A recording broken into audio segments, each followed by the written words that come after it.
Hi అండి, నేను మీ Vahini. Welcome to our channel Vahini's DSC world. ఈ ఛానల్లో ప్రతిరోజు కూడా ఎర్లీ మార్నింగ్ మీ కరెంట్ అఫైర్ అనేది అందివ్వడం జరుగుతుంది.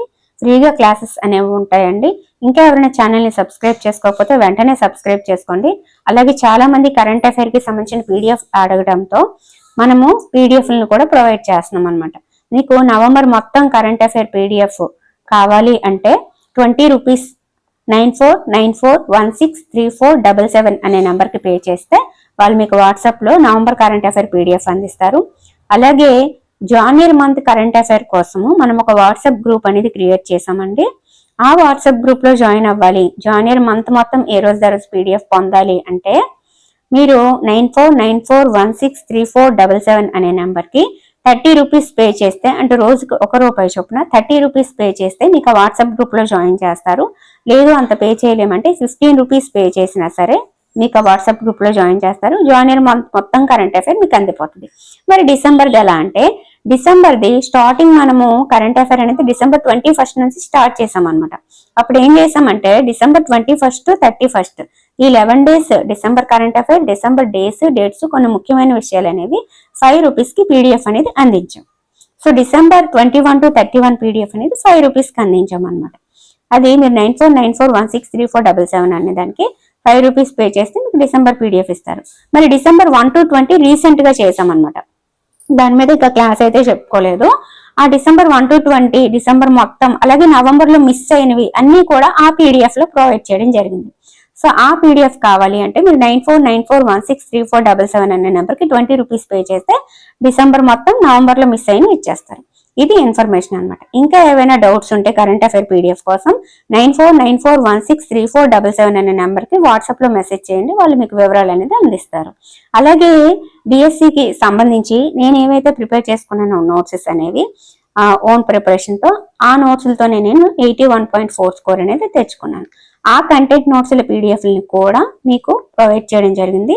సో ఇంకా మిగతా ఇన్ఫర్మేషన్ కోసం మీరు ఏదైతే నెంబర్ ఇచ్చానో ఆ నెంబర్కి మెసేజ్ చేయండి. ఓకే ఫ్రెండ్స్, ఈరోజు మనం జనవరి 25 and 26 యొక్క కరెంట్ అఫైర్ ని తెలుసుకోబోతున్నాం.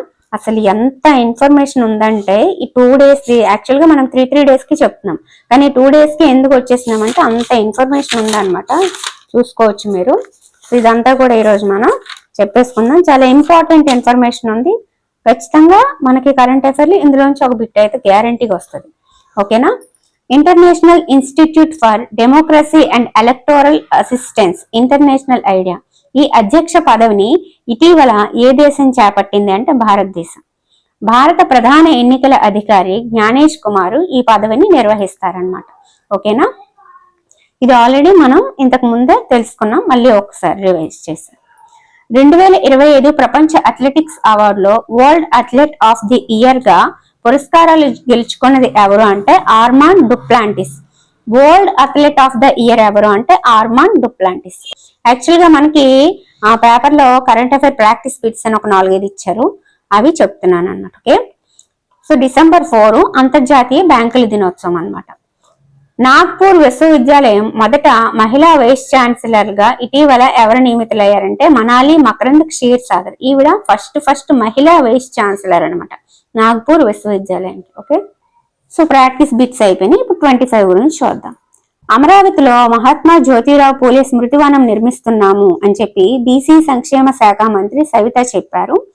ఈ మహాత్మా జ్యోతిరావు పూలే యొక్క స్మృతివనాన్ని ఏప్రిల్ 11న సీఎం గారు శంకుస్థాపన చేయనున్నారు అని చెప్పారు. మరి ఏప్రిల్ 11 యొక్క విశిష్టత ఏంటి అంటే పూలే గారి జయంతి అనమాట ఆ రోజు. ఓకే, అమరావతిలో మహాత్మా జ్యోతిరావు పూలే స్మృతివనం. నెక్స్ట్, తూర్పుగోదావరి ఉండ్రాజవరంలో ఉన్న మైత్రేయ బుద్ధ విహార్కు ఈ నెల 25న కలశ ప్రతిష్ట మహోత్సవం అనేది నిర్వహిస్తున్నారు. జనవరి 25 ఆల్రెడీ అయిపోయి ఉంటుంది. నెక్స్ట్, ఏపీ గృహ నిర్మాణ శాఖ మంత్రి కొలుసు పార్థసారథి ముగిసిన 60 వసంతాల ఏకాత్మ మానవ దర్శన పునస్మరణ సదస్సు. ఆల్రెడీ దీనికోసము మీకు ప్రీవియస్ క్లాస్ లో కూడా చెప్పాను. ఏదైతే మనకి 1965 జనవరి 23న విజయవాడలో జనసంఘ్ 12వ జాతీయ మహాసభ అనేది జరిగింది. అందులో ఏకాత్మ మానవ దర్శన సిద్ధాంతాన్ని దీన్ దయాళ్ గారు ప్రకటించారు. ఆ రోజును పురస్కరించుకొని మళ్ళీ ఈ 2026కి మనకి 60 సంవత్సరాలు కంప్లీట్ అయిపోయింది కాబట్టి అందుకు అక్కడ సేమ్ విజయవాడ ఇందిరాగాంధీ మున్సిపల్ స్టేడియంలోనే కేంద్ర న్యాయశాఖ మంత్రి అర్జున్ రామ్ మేఘ్వాల్ గారు ఈ మాటని చెప్పారనమాట. దాన్ని ఇక్కడ రాసుకోవడం జరిగింది. ఓకేనా. ఏకాత్మ మానవ దర్శన పునఃస్మరణ సదస్సు విజయవాడలో ఇందిరాగాంధీ మున్సిపల్ స్టేడియంలో జరిగింది. ఎన్ని సంవత్సరాలు కంప్లీట్ చేసుకున్నందుకు అంటే 60 years. ఇంతకు ముందు ఎప్పుడు అంటే 1965. ఇది గుర్తుపెట్టుకోండి చాలు. ఓకే. నెక్స్ట్, రోదసి యాత్రికుడికి అత్యున్నత శౌర్య పురస్కారం వచ్చిందండి. మనకి అశోక చక్ర ఒకటి, 3 కీర్తి చక్రలు, 13 శౌర్య చక్రలు అనేవి గణతంత్ర దినోత్సవం సందర్భంగా ప్రకటించారనమాట. అలాగే మొత్తం 70 మంది త్రివిధ దళాల సిబ్బందికి శౌర్య పురస్కారాన్ని ప్రకటించారు. అందులో ఒకటి అశోక చక్ర, 3 కీర్తి చక్రలు, 13 శౌర్య చక్రలు, మిగతా రిమైనింగ్ అనమాట. ఆ అశోక చక్ర అనే పురస్కారం ఎవరికి వచ్చిందంటే శుభాంశు శుక్లా ఎంపికయ్యారనమాట. ఈయన అంతర్జాతీయ అంతరిక్ష కేంద్రంను సందర్శించిన తొలి భారతీయుడిగా రికార్డుకి ఎక్కిన వ్యోమగామి గ్రూప్ కెప్టెన్ శుభాంశు శుక్లా అనమాట. ఈ ప్రభుత్వం ఘనమైన గుర్తింపునిచ్చింది, అదే అశోక చక్ర. ఓకే. అలాగే 3 కీర్తి చక్రాలు వచ్చాయని చెప్పాను కదా, అది కూడా ఇప్పుడు చూద్దాం. ప్రశాంత్ బాలకృష్ణన్ నాయర్ గారికి, మేజర్ హర్షదీప్ సింగ్ గారికి, నాయబ్ సుబేదార్ డోలేశ్వర్ సుబ్బా గారికి, ఈ ముగ్గురికి కూడా మనకి కీర్తి చక్ర పురస్కారం వచ్చినట్టుగా తెలియజేశారు. అలాగే కీర్తి చక్రకి ఎంపికయ్యారు కదా ప్రశాంత్ గారు, అతనికి ప్రతిష్టాత్మక స్వోర్డ్ ఆఫ్ ఆనర్ ని కూడా అందుకున్నారనమాట అతను. ఇది మనకి కీర్తి చక్ర 3, అశోక చక్ర, శుభాంశు శుక్ల. ఓకేనా. నెక్స్ట్ 13 శౌర్య చక్రలు, ఇదైతే గుర్తుపెట్టుకోండి. ఓకే. నెక్స్ట్, గణతంత్ర దినోత్సవాన్ని పురస్కరించుకుని కేంద్ర హోం మంత్రిత్వ శాఖ పోలీసు పథకాలను కూడా ప్రకటించింది. ఈ పథకాల్లో రాష్ట్రపతి పోలీస్ సేవా పథకాన్ని రవి మనోహర్ ఆచార్య గారు ఎంపికయ్యారనమాట ఈ పథకం కోసం. అలాగే మరో 15 మంది అధికారులకి పోలీస్ సేవా పథకాలు మెడల్ ఫర్ మెరిటోరియస్ సర్వీస్ వరించింది అనమాట. ఇది పోలీసుల కోసం. Next, PESA, panchayat extension to schedule areas. PESA అంటే ఈ యాక్ట్ స్టేట్ ర్యాంకింగ్స్ 2024-25లో తొలి 3 ర్యాంకులు సాధించిన రాష్ట్రాలు ఏవి అంటే మహారాష్ట్ర, మధ్యప్రదేశ్, హిమాచల్ ప్రదేశ్. పెర్ఫార్మర్ విభాగంలో ఏ ఉన్నాయి రాష్ట్రాలు అంటే రాజస్థాన్, ఛత్తీస్గఢ్, తెలంగాణ. అలాగే ఆస్పిరెంట్ విభాగంలో ఏ ఉన్నాయంటే ఏపీ, గుజరాత్ తొలి 2 స్థానాల్లో ఉన్నాయి. ఆస్పిరెంట్ విభాగంలో మనం ఉన్నాయి ఏపీ. ఓకేనా. నెక్స్ట్, పశ్చిమ గోదావరి జిల్లా తణుకులో నిర్వహించిన శాంతి ర్యాలీలో బౌద్ధ పతాక ప్రదర్శన అనేది జరిగింది. సముద్రంపై సుదూరంగా ఉన్న శత్రు దేశాల యుద్ధ నౌకలను తుత్తునీలు చేసేందుకు సిద్ధం చేసిన దేశ తొలి long range anti ship hypersonic glide missile మొదటిసారి కనిపించింది. ఢిల్లీలో సోమవారం జరిగిన గణతంత్ర వేడుకల కవాతుల్లో దీన్ని ప్రదర్శించారనమాట. ఈ క్షిపణి పరిధి 1500 కిలోమీటర్లు కాగా గంటకి 6100 కిలోమీటర్ల వేగంతో ప్రయాణిస్తుంది. Okay. Long range anti ship hypersonic glide missile ని గణతంత్ర దినోత్సవ వేడుకల కవాతులు ప్రదర్శించారు. ఓకే, ఢిల్లీలో. నెక్స్ట్, కరువు పీడిత అనంతపురం జిల్లాలో ప్రజా భాగస్వామ్యంతో చేపట్టిన జల సంరక్షణ పనుల్ని ప్రధాని నరేంద్ర మోదీ గారు ఆ కార్యక్రమంలో ప్రసంగించడం జరిగింది. ఇప్పుడు పద్మ పురస్కారాలు. ఈ పద్మ పురస్కారాల్లో పద్మ విభూషణ్ అనేది 5గురికి వచ్చిందండి. 5గురు ఎంపికయ్యారు. 5గురు ఎవరంటే ధర్మేంద్ర సింగ్ దేవోల్, ఈయనకి కళల విభాగంలో వచ్చింది. మహారాష్ట్రకు చెందిన వ్యక్తి. కేటీ థామస్ ప్రజా సంబంధాల్లో కేరళ, ఎన్ రాజం కళలు ఉత్తరప్రదేశ్, పి నారాయణన్ సాహిత్యం విద్య కేరళ, విఎస్ అచ్యుతానందన్ ప్రజా సంబంధాలు కేరళ. ఇక్కడ ధర్మేంద్ర గారికి 2012లోనే పద్మభూషణ్ వచ్చింది. ఇప్పుడు పద్మ విభూషణ్ ప్రకటించారు. అయితే ఇప్పుడు ఆయన మరణించి ఉన్నారు కాబట్టి ఈ పద్మ విభూషణ్ లో మరణానంతరం పొందింది ఎవరంటే ధర్మేంద్ర సింగ్ దేవోల్ మరణానంతరం. అలాగే అచ్యుతానంద్ గారు కూడా మరణానంతరం పద్మ విభూషణ్ వచ్చింది. అంటే పద్మ విభూషణ్ కి 5గురు ఎంపికైతే అందులో 2కి మరణానంతరం వచ్చింది. అలాగే పద్మ విభూషణ్ 5గురు ఎంపికైతే అందులో కేరళకు చెందిన వాళ్ళు 3 ఉన్నారు. ఇలా ప్రతి ఒక్కటి కూడా గుర్తుపెట్టుకోవాలి. ఓకే. కేటీ థామస్ గారికి 2007లోనే పద్మభూషణ్ వచ్చింది. ఇప్పుడు పద్మ విభూషణ్ వచ్చింది. ఎన్ రాజాం గారికి 2004లోనే పద్మభూషణ్ వచ్చింది. ఇప్పుడు పద్మ విభూషణ్ వచ్చింది. ఇది ఇన్ఫర్మేషన్. పద్మ విభూషణ్ మీ అందరికి అర్థమైంది కదా, 5గురికి వచ్చింది. అందులో 3 కేరళకు చెందిన వాళ్ళు ఉన్నారు. 5గురికి వచ్చింది. అందులో 2 మరణానంతరం వచ్చింది, ధర్మేంద్ర గారికి, అచ్యుతానందన్ గారికి. Okay, next Padma Bhushan. పద్మభూషణ్ అనేది 13 మందికి ఎంపిక చేశారండి పద్మభూషణ్ కోసం. వాళ్ళు ఎవరంటే అల్కా యాగ్నిక్ గారు కళల విభాగంలో మహారాష్ట్రకు చెందిన వ్యక్తి. భగవత్ సింగ్ కోశ్యారి ప్రజా సంబంధాలు ఉత్తరాఖండ్. కల్లిపట్టి రామస్వామి పళనిస్వామి వైద్యం తమిళనాడు. మమ్ముట్టి కళలు కేరళ. నోరి దత్తాత్రేయుడు వైద్యం అమెరికా. పీయూష్ పాండే కళలు మహారాష్ట్ర. ఎస్కేఎం మైలానందన్ సామాజిక సేవ తమిళనాడు. శతావధాని ఆర్ గణేష్ కళలు కర్ణాటక. సిబు సోరెన్ ప్రజా సంబంధాలు జార్ఖండ్. ఉదయ్ కోటక్ వాణిజ్యం పరిశ్రమలు మహారాష్ట్ర. వికే మల్హోత్రా ప్రజా సంబంధాలు ఢిల్లీ.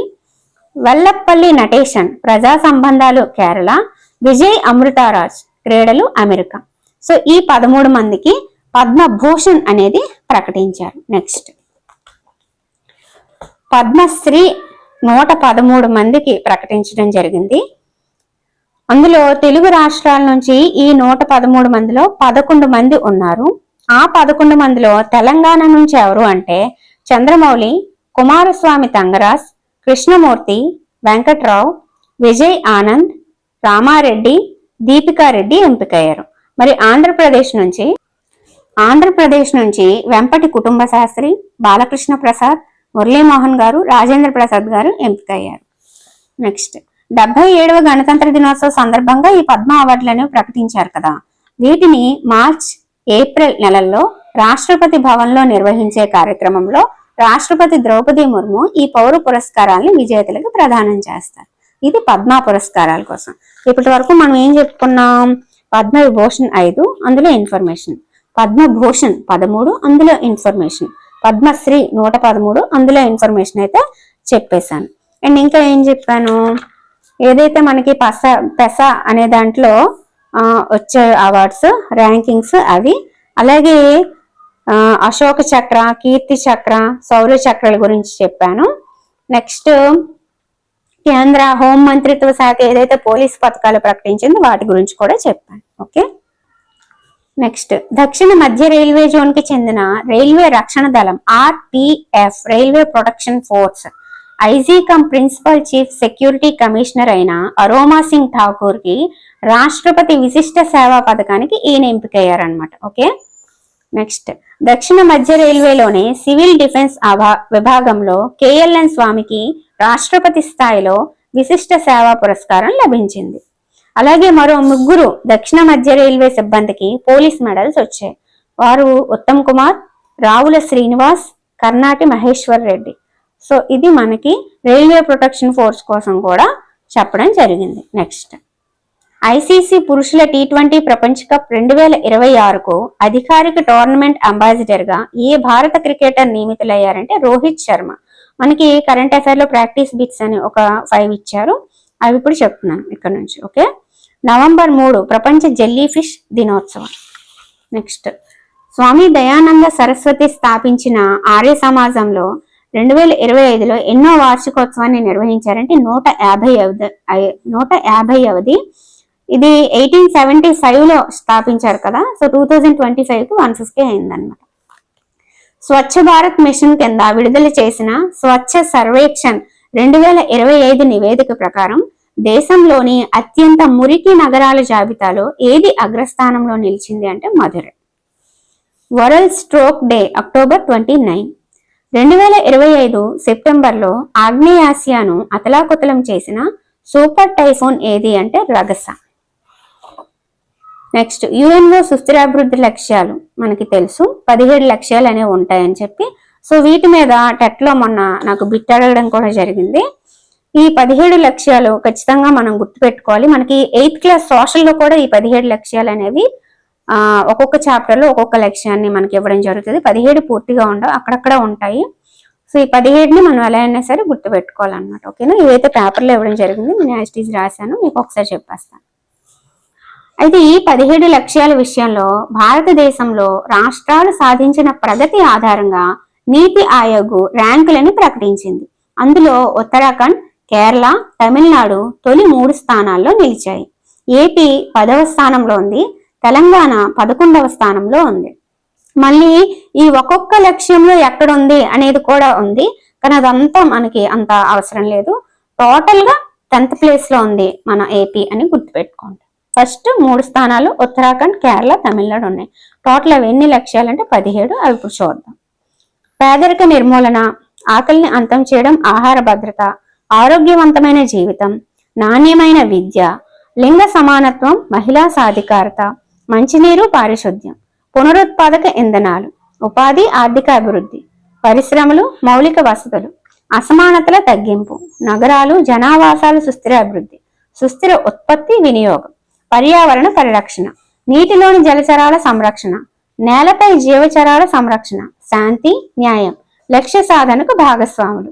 సో ఇవి మొత్తం మనకి సుస్థిర అభివృద్ధి లక్ష్యాలు అన్నమాట 17. అందులో మనము సాధించిన ప్రగతి ఆధారంగా నీతి ఆయోగ్ మనకి 10th ప్లేస్ అవ్వడం జరిగింది ర్యాంక్. ఓకే, ఇదండి.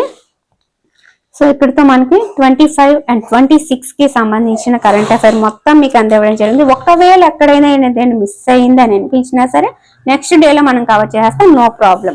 సో ఇంకా ఎవరైనా 9494163477 కి మెసేజ్ చేయకపోతే వెంటనే మెసేజ్ చేసి వివరాలన్నీ తెలుసుకొని మనకి సంబంధించిన అన్ని పీడిఎఫ్లని తీసుకొని డిఎస్సికి సంసిద్ధం అయిపోతారని కోరుకుంటున్నాను. Okay, thank you.